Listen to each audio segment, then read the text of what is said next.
السلام علیکم۔ اے لیول 9866 کے P3 کا poetry selection number 1، Mirza Ghalib, تیسری غزل۔ بس کے دشوار ہے ہر کام کا آساں ہونا، آدمی کو بھی میسر نہیں انسان ہونا۔ آج زیر گفتگو، زیر بحث، مرزا اسد اللہ خان غالب کا یہ کلام۔ اس غزل کے اندر جتنے بھی اشعار ہیں، ہر ایک پر مفصل گفتگو ہوگی آج کی ہماری اس کلاس میں، اور میں آپ کو سمجھاؤں گا کہ مرزا غالب دراصل کہنا کیا چاہ رہے ہیں اپنے مختلف اشعار میں۔ اس سے پہلے کی ہماری 2 کلاسز مرزا غالب کے کلام کے حوالے سے رہی ہیں، جس میں نے آپ کو یہ بتایا تھا کہ مرزا غالب ایک بہت ہی باہمت، ایک جرت مند، ایک روایت شکن اور نئے انداز سے بات کرنے والے شاعر ہیں، جن کو روایتی موضوعات کو نئے انداز میں بیان کرنا آتا ہے۔ مرزا غالب ایک ایسے شاعر ہیں جن کی تخیل کی پرواز کی لوگ مثالیں دیتے ہیں، اور حیرت کی بات یہ ہے کہ یہ شاعر 1797 میں پیدا ہوا ہے۔ یہ وہ دور ہے کہ اس سے پہلے چند ہی اردو کے شعراء موجود تھے جو نامور تھے۔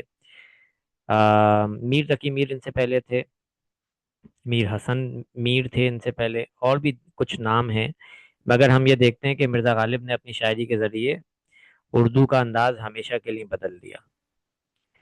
آپ کے ہر شعر میں تقریباً ہمیں کوئی نہ کوئی ایسا پہلو ملے گا کہ جو ہمیں حیران کر دے گا۔ بس کے دشوار ہے ہر کام کا آساں ہونا، آدمی کو بھی میسر نہیں انسان ہونا۔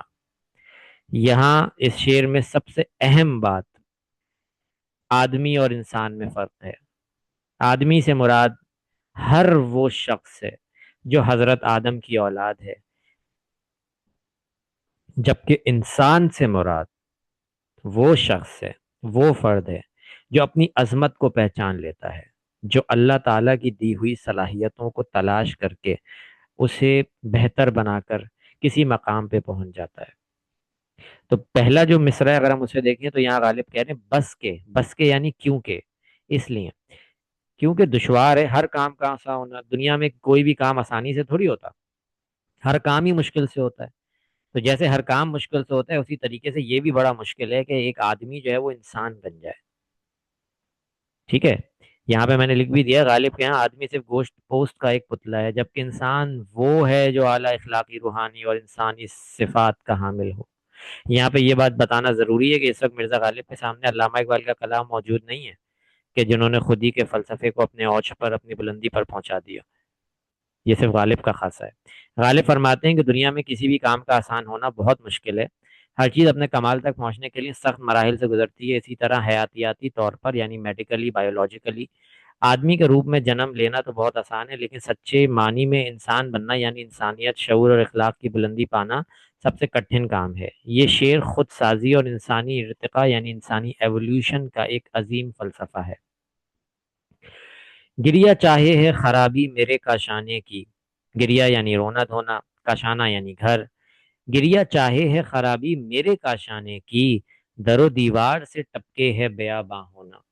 در و دیوار یعنی در یعنی دروازہ، دیوار یعنی دیوار یعنی پورا کا پورا گھر، بیاباں یعنی صحرا، جنگل، ویرانہ۔ تو یعنی کہ یہاں پہ بہت سمپل سا شعر ہے، وہ کہہ رہے ہیں کہ میں اس قدر آنسو بہا رہا ہوں کہ حیرت نہیں ہے کہ میرا رونا دھونا جو ہے وہ میرے گھر کو کوئی جنگل یا ویرانہ یا صحرا بنا دے، یعنی میں اپنے آپ کو برباد کر دوں۔ عشق کے غم میں عاشق اس قدر روتا ہے کہ اس کے آنسو اس کے گھر کو تباہ کرنا چاہتے ہیں۔ غالب کہتے ہیں کہ میرے رونے کا مقصد میرے گھر کو مٹانا ہے، اور اب یہ حالت ہو چکی ہے کہ گھر کے در و دیوار سے ویرانی اور بیابانی کا منظر ٹپک رہا ہے، یعنی مکان اب مکان نہیں رہا بلکہ ایک اجاڑ جنگل کا روپ دھار چکا ہے۔ اس شعر میں کوئی ایسی خاص بات نہیں ہے کہ میں زیادہ تفصیل میں جاؤں، تو اگلے شعر کی طرف بڑھتے ہیں۔ وائے دیوانگی شوق کہ ہر دم مجھ کو، وائے دیوانگی شوق کہ ہر دم مجھ کو، آپ جانا ادھر اور آپ ہی حیراں ہونا۔ دیوانگی شوق، شوق کی دیوانگی، پاگل پن، وائے یعنی افسوس، خود افسوس کر رہے ہیں، ہائے ہائے اللہ کہ میرا یہ کیسا شوق ہے کہ میں خود ہی محبوب کی گلی میں جاتا ہوں اور خود ہی اس کے ظلم و ستم کو دیکھ کے حیران ہو جاتا ہوں. یعنی کہ جب مجھے پتا ہے کہ میرا محبوب مجھ پہ کتنے ظلم و ستم کرے گا تو پھر میں جا ہی کیوں رہا ہوں. اور جب پتا ہے اور جا رہا ہوں اور وہی ہو رہا ہے جو مجھے پتا تھا تو پھر میں حیران بھی ہو رہا ہوں. تو یہ ہے میری دیوانگی، یہ شوق کہ جو مجھے عجیب و غریب کام کرنے پہ مجبور کر رہی ہے. غالب اپنی حالت زار اور عشق کے جنون پر حیرت کا اظہار کرتے ہوئے کہتے ہیں کہ ہائے رے میری دیوانگی، میرا جنون مجھے خود ہی کھینچ کر محبوب کی گلی یا محفل کی طرف لے جاتا ہے، اور وہاں پہنچ کر میں خود ہی حیران ہوتا ہوں کہ میں یہاں کیوں آیا ہوں. یعنی عاشق کا اپنے جذبات پر کوئی قابو نہیں رہا، وہ بے خودی میں وہاں جاتا ہے اور ہوش آنے پر خود ہی شرمندہ یا حیران ہو جاتا ہے. اگلا شعر: جلوہ از بس کے تقاضائے نگاہ کرتا ہے. یہ بہت خوبصورت شعر ہے. جلوہ از بس کے تقاضائے نگاہ کرتا ہے، جوہر آئینہ بھی چاہے ہے مژگاں ہونا. بڑا پیارا شعر ہے. جلوہ محبوب کا حسن، اس کی خوبصورتی. از بس اس لیے میرا محبوب کی خوبصورتی جو ہے وہ تقاضائے نگاہ کر رہی ہے. تقاضائے نگاہ یعنی دیکھنے کی خواہش. یعنی میرا جو محبوب ہے اس کا جو حسن ہے اس کی یہ ڈیمانڈ ہے کہ لوگ اسے دیکھیں، کیونکہ وہ خوبصورت اتنا ہے، وہ اٹریکٹیو اتنا ہے، وہ چاہتا ہے کہ لوگ اسے دیکھیں. جوہر آئینہ بھی، یہاں تک کہ جوہر آئینہ بھی چاہے ہے مشگاں ہونا. جوہر آئینہ آئینے کی اندر کی لکیریں یا چمک جس سے تصویر بنتی ہے. آئینے کے اندر جو لکیر ہے، جو چمک ہے جس سے آئینہ شائن کرتا ہے، اس کی بات ہو رہی ہے. اب وہ جو لکیریں ہیں وہ مشابہ ہیں، ملتی ہیں پلکوں سے. اور پلکیں جو ہیں وہ آنکھوں کے اوپر ہوتی ہیں، اور آنکھوں سے آپ نظارہ کرتے ہیں، دیکھتے ہیں کوئی بھی چیز. تو یہ کہہ رہے ہیں کہ میرا محبوب اس قدر خوبصورت ہے کہ آئینہ بھی چاہتا ہے، آئینے کے اندر جو چمک ہے وہ چاہتی ہیں کہ وہ پلکیں بن جائیں، اور پلکیں بن کے وہ محبوب کا حسن دیکھیں اور اس کی تعریف کریں. جلوہ ازبس کے تقاضائے نگاہ کرتا ہے، جوہر آئینہ بھی چاہے ہے مشگاں ہونا. یہ بہت پیارا شعر ہے. جوہر آئینے کو تشبیہ دی ہے پلکوں سے، کیونکہ پلکیں بھی لکیروں جیسی ہوتی ہیں، اور جوہر آئینہ بھی اندر کی لکیریں یا چمک ہے. اور آئینے ہی میں انسان جو ہے وہ حسن دیکھتا ہے اپنا بھی. ٹھیک ہے. اور آئینہ جو ہے وہ ہم نے سب سے پہلی غزل میں بھی ایک شعر پڑھا تھا جس میں محبوب کے چہرے کو آئینے سے تشبیہ دی تھی. تو یہ ساری باتیں، یہ وہ ساری تفصیل ہے جو شعر میں شاعر ڈالتا ہے. وہ خوبصورتی کے عناصر ہیں جو پڑھنے والا پڑھتا ہے اور ان پرتوں کو کھولتا چلا جاتا ہے، یعنی ڈیٹیل میں چلا جاتا ہے. محبوب کا حسن اس قدر جادوئی اور کائنات پر چھایا ہوا ہے کہ وہ ہر چیز کو اپنی طرف دیکھنے پر مجبور کرتا ہے. غالب کہتے ہیں کہ آئینے کے اندر جو لکیریں ہیں وہ بھی محبوب کے جلوے کو دیکھنے کے لیے بےتاب ہیں. آئینہ چاہتا ہے کہ اس کے جوہر پلکوں میں بدل جائیں تاکہ وہ انسان کی طرح آنکھیں جھپکا کر یا کھول کر محبوب کے حسن کا دیدار کر سکے. آپ یہاں پہ دیکھ رہے ہیں نا کہ یہاں پہ ہمیں تشبیہات کا استعمال نظر آ رہا ہے، یہاں پہ ہمیں علامتی رنگ نظر آ رہا ہے، یہاں پہ ہمیں تخیل کی پرواز نظر آ رہی ہے، یہاں پہ ہمیں خیال کی ندرت نظر آ رہی ہے. ٹھیک ہے. کہ غالب کس طریقے سے جو ہے وہ امیجنیشن ان کی کتنی گہری ہے کہ وہ آئینے کے اندر موجود چمک کو، لکیروں کو انسانی پلکوں سے ملا رہے ہیں، اور وہ اپنے محبوب کو کس قدر حسین دکھا رہے ہیں، کس قدر حسین بتا رہے ہیں کہ آئینہ بھی انسان کی آنکھ بن کر اس کے حسن کو دیکھ کر محظوظ ہونا چاہ رہا ہے. یہ بھی شعر بڑا پیارا ہے. عشرت قتل گہے اہل تمنا مت پوچھ. یہاں پہ بھی ترکیب بندی ہے، یہاں پہ بھی مرکبات نظر آ رہے ہیں. عشرت قتل گہے اہل تمنا. عشرت قتل گہے اہل تمنا، چار الفاظ کے درمیان جو ہے وہ ترکیب کا استعمال کیا گیا ہے. عید نظارہ ہے شمشیر کا اریاں ہونا. کیا شعر ہے، ماشاءاللہ سبحان اللہ. عشرت کہتے ہیں خوشی کو، قتل گاہ جہاں پہ کسی کا قتل کیا جائے جو مقتل ہے، اہل تمنا وہ لوگ جو مر مٹنے کی خواہش رکھتے ہیں، عاشق. تو عشرت قتل گاہ اہل تمنا، اہل تمنا کی عشرت قتل گاہ یعنی اہل تمنا کی خوشی، صحیح ہے، کہ انہیں مقتل میں لے کے جایا جا رہا ہے. یعنی جو جنون جو مجنوں ہے، جو عاشق ہے، اس کی عشرت قتل گاہ، صحیح ہے نا، مقتل کو جانے کی عشرت یعنی مقتل کو جانے کی خوشی، یعنی کہ اہل تمنا کی خوشی کے اسے مقتل میں لے کے جایا جا رہا ہے، ٹھیک ہے۔ اب یہ جو ہے وہ ایک عشق، ایک جنون کی کیفیت ہے، ٹھیک ہے، کہ جس میں عاشق معشوق کے ہاتھوں مر مٹنے کو تیار ہے۔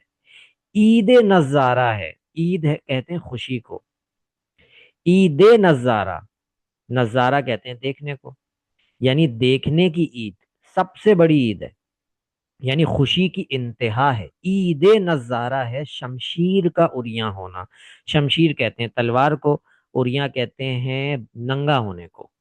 تو تلوار جب میان سے نکلتی ہے تو وہ ایک طریقے سے عریاں ہو جاتی ہے، صحیح ہے نا، میان جس کے اندر تلوار ہو، تلوار رکھی جاتی ہے۔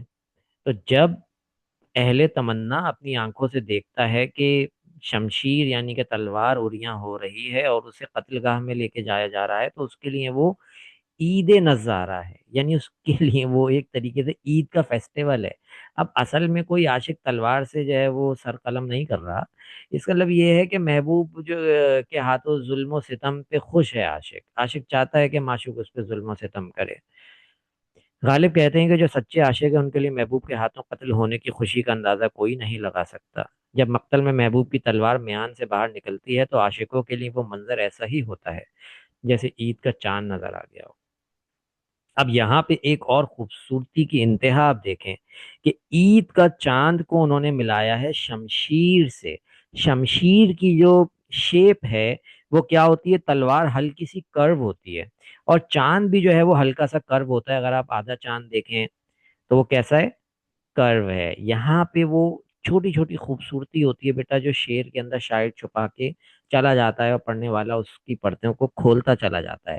تو یہ خوبصورتی ہے، یہ امیجنیشن ہے، یہ منظر نگاری ہے، یہ خوبصورت منظر نگاری ہے۔ یہاں پہ آپ لکھ سکتے ہیں خوبصورت منظر نگاری۔ غالب کے کلام کی ایک اور خوبی کیا ہے، منظر نگاری، مرقع نگاری، کہ انہوں نے یہاں پہ پڑھ کے ہمارے ذہن میں تلوار کا نکلنا آیا، کرو تلوار کا ایک منظر ہماری آنکھوں کے سامنے آ گیا ہے، صحیح ہے نا، اور ہمیں چاند بھی نظر آ گیا کہ چاند سے ملا رہے ہیں، کیونکہ عید جب ہوتی ہے تو چاند نظر آتا ہے، اور شمشیر کی شکل بھی جو ہے وہ چاند سے ملتی جلتی ہے۔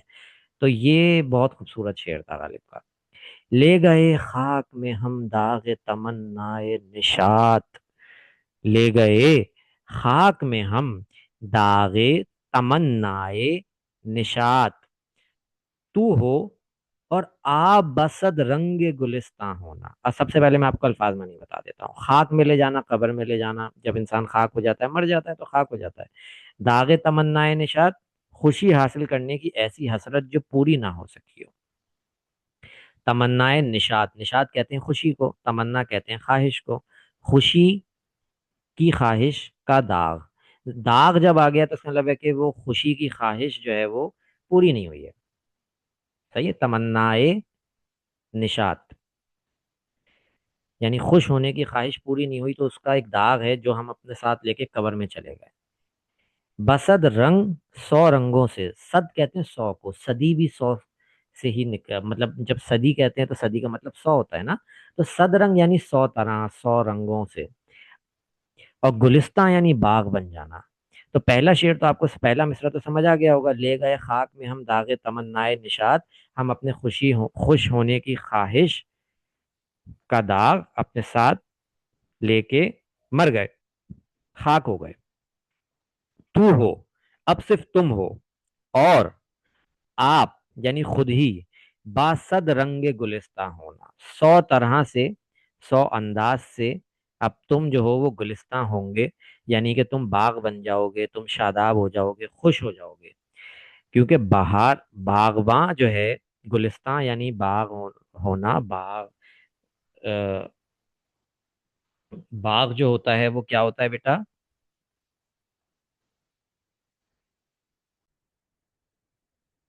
باغ جو ہوتا ہے وہ کیا ہوتا ہے، وہ بہار کے موسم میں کھلتا ہے، اور بہار جو ہے وہ اردو شاعری میں خوشی کی علامت ہے، خوشی کا موسم ہے بہار، اور خزاں جو ہے وہ اداسی، مایوسی، ٹھیک ہے نا۔ تو اب تم خوش ہو، اب تم اپنی زندگی گزارو، گلستان جیسی تمہاری زندگی، باغ و بہار والی، غالب محبوب سے مخاطب ہو کر کہتے ہیں کہ ہم تو اس دنیا سے جا رہے ہیں اور ہماری زندگی میں خوشی کی جو تمنا تھی وہ حسرت بن کر ہمارے ساتھ قبر میں جا رہی ہے۔ اب ہمارے جانے کے بعد یہ دنیا اور یہ محفلیں تمہاری ہیں، تم سلامت رہو اور دنیا کی تمام خوشیوں اور رنگینیوں کے ساتھ ایک خوبصورت باغ کی طرح مہکتے رہو۔ عشرت پارہ دل زخم تمنا کھانا، بہت پیارا شعر ہے۔ عشرت پارہ دل زخم تمنا کھانا، لذت ریش جگر غر کے نمک داں ہونا۔ مشکل شعر ہے، مجھے پتا ہے یہ مشکل شعر ہے، واقعاً مشکل شعر ہے۔ ابھی تک میرا خیال ہے تمام جو تین غزلیں ہیں غالب کی جو ہم نے پڑھی ہیں اس میں یہ سب سے مشکل شعر ہے۔ عشرت پارہ دل، پارا کہتے ہیں ٹکڑے کو، عشرت آپ کو پتہ بھی بتایا تھا خوشی کو، دل کے ٹکڑے ہونے کی خوشی۔ عشرت پارہ دل، کس چیز میں؟ میرے دل کے جو ٹکڑے ہوئے ہیں ان کی خوشی کس چیز میں؟ زخم تمنا کھانا، تمنا یعنی خواہش، تو تمنا کا زخم کھانا یعنی تمنا کا پورا نہ ہونا، یعنی میرے دل کے ٹکڑے یہ چاہتے ہیں کہ میری تمنا جو ہے وہ پوری نہ ہو، یعنی میرا دل ہی یہ چاہ رہا ہے کہ میری تمنا پوری نہ ہو۔ تمنا ظاہر سی بات ہے عشق کے معاملات میں کامیابی ہے، وہ چاہتے ہیں کہ وہ ناکام عاشق بنے، محبوب ان پہ ظلم کرے۔ لذت ریش جگر، لذت یعنی مزہ، لطف، صحیح ہے؟ ریش جگر، جگر کا زخم۔ اچھا، جگر اور دل دونوں اردو ادب کے اندر استعمال ہوتے ہیں درد و تکلیف کے بیان کے لیے۔ جگر کا زخمی ہونا، دل کا زخمی ہونا، دونوں تکلیف، ظلم و ستم اور مایوسی، اداسی کے لیے استعمال ہوتے ہیں۔ لذت ریش جگر، غر کے نمکداں ہونا، تو زخم، جگر کا جو زخم ہے اس کی لذت کس چیز میں؟ غر کے نمکداں ہونا۔ نمکداں کہتے ہیں جس میں نمک رکھا جائے، نمکدانی نہیں ہوتی، تو اب ریش جگر، جگر کے زخم کو غرق کر دو، ڈبو دو نمک دانی کے اندر، تو اس کا مطلب کیا ہوا؟ اس کا مطلب ہے کہ زخموں پہ نمک چھڑکنا، اس میں غالب کو مزہ آ رہا ہے۔ غالب چاہتے ہیں، یعنی غالب جنون کی اس کیفیت میں ہیں کہ ان کو سکون ہی محبوب کے ہاتھوں ظلم و ستم میں مل رہا ہے۔ وہ چاہتے ہیں کہ محبوب ان کو تکلیف دے، انہیں ستائے، ان پہ ظلم و ستم کرے، صرف اور صرف اسی کیفیت کے اندر ان کو سکون مل رہا ہے، انہیں عادت ہو گئی ہے ستم کی، درد کی، محبوب کے ظلم و ستم کی۔ یہ شعر غالب کے مخصوص لذت درد کے فلسفے کو بیان کرتا ہے۔ وہ فرماتے ہیں کہ دل کے ٹکڑوں کی خوشی اسی میں ہے کہ وہ محبت میں زخم کھاتے رہیں، اور جگر کے زخم کا اصل مزہ تبھی آتا ہے جب اس پر نمک چھڑکا جائے، یعنی درد مزید بڑھ جائے۔ اچھا، زخموں پہ نمک چھڑکنا ایک محاورہ بھی ہے، ٹھیک ہے؟ اگر مثال کے طور پہ کوئی بچہ فیل ہو جائے اور آپ اس کو بولو ارے تم فیل ہو گئے، یار تم نے تو اتنی محنت کی تھی، ارے تم فیل ہو گئے، اب آپ اس کو بار بار اس کے زخم یاد دلا رہے ہیں نا، اس کی جو پین ہے وہ یاد دلا رہے ہیں، جو مایوسی ہے آپ اس کو بار بار یاد دلا کے مزید اسے درد پہنچا رہے ہیں، تو ہم کہیں گے یار زخم زخم پہ نمک نہیں چھڑکو۔ تو یہ یہاں پہ وہ محاورہ بھی ہے۔ تو غالب کے کلام میں ہمیں ایک خوبی یہ بھی نظر آتی ہے کہ غالب جو ہیں وہ محاورات کا استعمال بھی کرتے ہیں اپنی شاعری میں۔ عاشق کے لیے درد ہی دوا ہے اور وہ تکلیف میں ہی سکون پاتا ہے۔ ٹھیک ہے جی۔ کی میرے قتل کے بعد اس نے جفا سے توبہ، کی میرے قتل کے بعد اس نے جفا سے توبہ، ہائے اس زود پشیماں کا پشیماں ہونا۔ یہ آسان سا شعر ہے، جفا کہتے ہیں ظلم، اور زود پشیماں، پشیمانی کہتے ہیں شرمندہ ہونے کو، زود پشیماں جلدی پریشان شرمندہ ہونا، زود پشیماں جو جلدی شرمندہ ہو جائے۔ کہہ رہے ہیں میرے محبوب نے مجھ پہ میرا قتل کر دیا، اور جب اس نے یہ ستم کر دیا میرے اوپر کہ میں قتل ہو گیا، اب وہ توبہ توبہ کر رہا ہے۔ اب وہ دوسرے مصرے میں کہہ رہے ہیں ہائے اس جلدی شرمندہ ہونے والے کا شرمندہ ہونا۔ یہاں پہ بھی غالب زود پشیماں جو اپنے محبوب کو کہہ رہے ہیں وہ تنزیہ کہہ رہے ہیں، کیونکہ اس کو بعد میں شرمندگی ہو رہی ہے، اس کو بعد میں احساس ہو رہا ہے کہ میرا محبوب تو میرا جو عاشق تھا وہ بیچارہ تو مخلص تھا، اس کو تو میں نے خواہ خواہ میں مار دیا، اس پہ میں نے خواہ خواہ میں ظلم کیا۔ تو غالب اس پہ طنز کر رہے ہیں، یہاں پہ بھی مرزا غالب کی شوخی و ظرافت ان کا طنزیہ انداز ہمیں نظر آ رہا ہے، جس کا میں پہلے تذکرہ کر چکا ہوں۔ محبوب نے ہمیشہ مجھ پر ظلم کیے، لیکن جب اس نے مجھے قتل کر دیا تو اسے اپنی غلطی کا احساس ہوا، اور اس نے آئندہ کسی پر ظلم نہ کرنے کی توبہ کر لی۔ غالب افسوس کرتے ہوئے کہتے ہیں کہ ہائے میرے اس جلدی پچھتا جانے والے محبوب کا یہ پچھتاوا بھی کس کام کا! اب تو میں مر چکا ہوں، کاش وہ میرے مرنے سے پہلے پچھتا جاتا تو میری زندگی بچ جاتی۔ آخری شعر مقطع، مقطع اور مطلع کا فرق میں بتا چکا ہوں۔ مطلع پہلا شعر، مقطع آخری شعر۔ مقطع کے اندر شاعر اپنا تخلص استعمال کرتا ہے، عام طور پہ غالب کا تخلص غالب ہے، ابتدائی طور پہ انہوں نے اسد کا بھی تخلص استعمال کیا ہے۔ آم، حیف اس چار گرا کپڑے کی قسمت غالب، حیف اس چار گرا کپڑے کی قسمت غالب، جس کی قسمت میں ہو عاشق کا گریباں ہونا۔ بہت پیارا شعر ہے۔ اب یہاں پہ صرف آپ کو ایک بات بتانے کی ضرورت ہے، آپ کو یہ پورا شعر سمجھ آ جائے گا، وہ یہ ہے کہ اردو روایتی شاعری میں گریباں کا پھاڑنا، گریباں کا چاک ہونا پایا جاتا ہے جنون کی کیفیت کے طور پہ۔ لیلا کی عشق میں مجنوں نے اپنا گریباں چاک کر دیا تھا، تو گریباں چاک ہونا ایک جنون کی کیفیت کی کا اظہار ہے جو روایتی شاعری میں عاشق کرتا آیا ہے۔ حیف کہتے ہیں افسوس کو، کہتے ہیں افسوس اس چھوٹے سے کپڑے پر جس کی قسمت میں ہو عاشق کا گریبان، یعنی کہ وہ بیچارہ کپڑا جو عاشق کا گریبان ہے وہ کتنا بد قسمت ہے، کیونکہ اس کو تو پھٹنا ہی ہے، اس کو تو عاشق پھاڑے گا ہی پھاڑے گا، یعنی اس بیچارے اس کپڑے کا جو وہ جو کپڑے کا ٹکڑا ہے وہ بچے گا ہی نہیں۔ تو یہاں پہ بھی وہ جنون کی کیفیت کو بیان کر رہے ہیں، ٹھیک ہے۔ غالب غزل کے آخری شعر میں کپڑے کے اس ٹکڑے کی قسمت پر افسوس کرتے ہیں جو عاشق کا گریباں بنتا ہے۔